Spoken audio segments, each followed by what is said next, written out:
যুক্তরাষ্ট্রে অর্থাৎ জাতিসংঘের যে সাধারণ অধিবেশন সেখানে যোগ দিতে গেছেন প্রধান উপদেষ্টা। সেই সাধারণ অধিবেশনে তিনি ভাষণ দেবেন।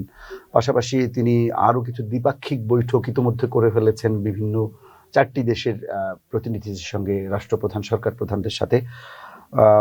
এর আগে আমরা দেখলাম যে সেখানে একটি প্রতিনিধি দল গেছে যেখানে বিভিন্ন রাজনৈতিক দলের নেতৃবৃন্দ আছেন, তাদেরকে সেখানে হেনস্থা করা হয়েছে। সরকারি প্রোটোকল এবং সরকারি একজন কর্মকর্তা আমরা সেখানে দেখলাম যে এমবাসির কর্মকর্তা, তিনি ওখানে নিযুক্ত নন, কিন্তু তিনি উপস্থিত। যে বিষয়টি এখন গণমাধ্যমে সোশ্যাল মিডিয়ায় ভাইরাল হয়েছে যে আসলে তিনি কিভাবে ওখানে গেলেন, আর সরকারের এই যে মিসম্যানেজমেন্ট, এটি কেন হলো, আসলে এই দায় কার? দেখেন, আমরা এই বিষয়টা নিয়ে আমরা আমাদের পার্টির থেকে খুব স্পষ্ট করে বলছি।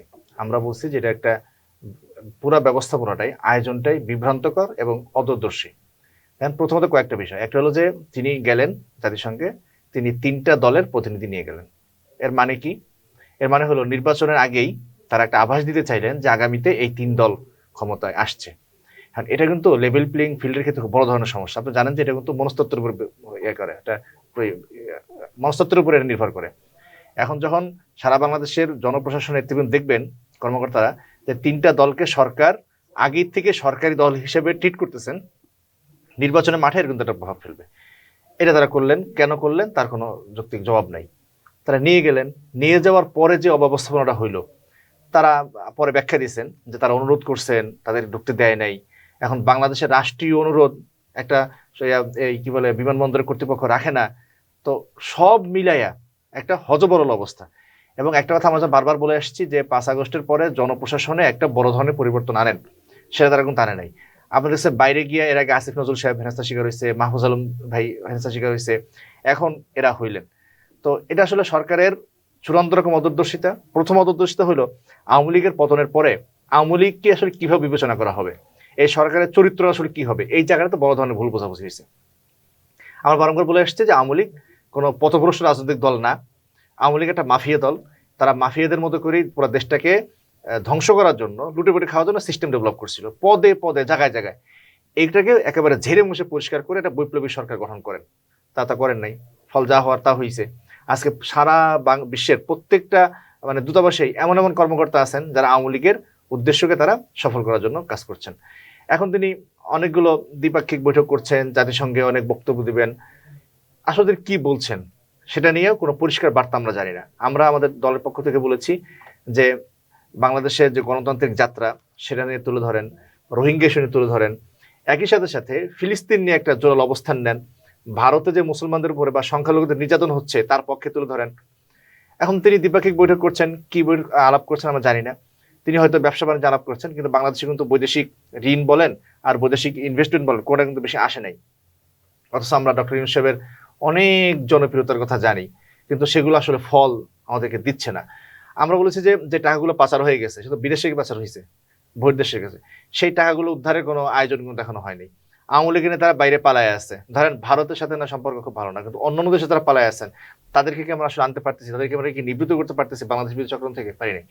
তো আমার মনে হয় কি, কথাটা আজকে বলতে হয়তো একটু রুরু শোনাবে, যে ডক্টর ইউনূস সাহেবের অনেক বেশি গ্রহণযোগ্যতা, কিন্তু সত্যিকার অর্থে সেই গ্রহণযোগ্যতা বাংলাদেশের পক্ষে খুব বেশি কাজে লাগছে না। মানে রাষ্ট্র পরিচালনায় কাজে লাগছে না, রাষ্ট্র পরিচালনা বাংলাদেশের পক্ষে কাজে লাগছে না। এখানে অনেক অব্যবস্থাপনা, অনেক অদূরদর্শিতা আমরা দেখছি, এগুলো তো দেখছি, তো একের পর এক দেখছি, কিন্তু একটু সমাধান হচ্ছে না, এগুলোর তো কোনো সমাধান হওয়ার। এর আগে আপনি বলছিলেন যে এর আগে 2জন উপদেষ্টার উপর হামলা হয়েছে, এরকম পরিস্থিতিতে কিভাবে এরকম একটা অব্যবস্থাপনা হয়? এখানে আমাদের বড় প্রশ্ন কি, দেখেন বিদেশে 1-2জন নেতৃবৃন্দ যাচ্ছেন, তাদের নিরাপত্তা এই প্রশাসন দিতে পারছে না। এই আগামী নির্বাচনে কি হবে? আমাদের জাতীয় নেতারা একেবারে মাঠে ঘাটে, সেই প্রশ্ন তো আসতেই, তাদের নিরাপত্তা প্রশ্ন তো আসবে, কি দেবে? এখন এই সরকার আসলে তারা আছেন, সত্য কথা হলো ডক্টর ইউনূস সাহেব তিনি ফ্যাসিস্ট আমলে এক ধরনের ঝুঁকিতে ছিলেন। এর বাইরে আসিফ নজরুল স্যার শেষ দিকে কিছু ঝুঁকিতে ছিলেন, বাকি একজনও কিন্তু গত আওয়ামী লীগ সরকারের আমলে তারা কোনো ঝুঁকিতে ছিল না, সবাই কিন্তু ভালো অবস্থানে ছিল। ফলে এই সরকারকে, আওয়ামী লীগ সরকারকে তারা ওইভাবে বুঝতে পারে নাই। বুঝতে না পারার কারণে রাষ্ট্র পরিচালনা ব্যর্থ হচ্ছেন। যে কজন আছেন, একজন রাষ্ট্র পরিচালনার অভিজ্ঞতা নেই, কয়েকজন আছেন সচিব হচ্ছে পররাষ্ট্র সচিব, বাকিরা হইলেন সব সুশীল।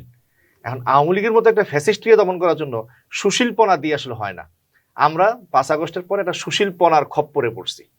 এই সুশীলপনার খপ্পর থেকে বের হতে না পারার কারণে এই সমস্যাগুলো হচ্ছে।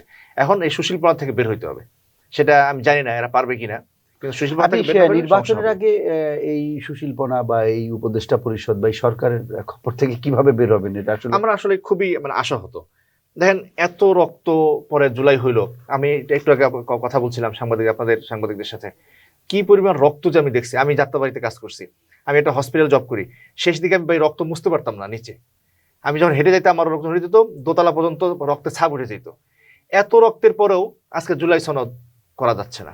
জুলাই সনদের আইনি ভিত্তি কি হবে সেটা এখন নিশ্চিত করা যাচ্ছে না।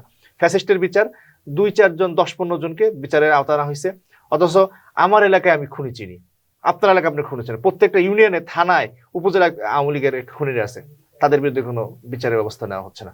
তো এই যখন সামগ্রিক পরিস্থিতি, তখন আসলে আমাদের আশাহত হতে হয়। এবং বিশেষ করে এই সরকারের যে নিয়ন্ত্রণের জায়গাটা, প্রধান উপদেষ্টার সফর, এটা তো সর্বাধিক গুরুত্বপূর্ণ একটা সফর, অগ্রাধিকার প্রাপ্ত সফর।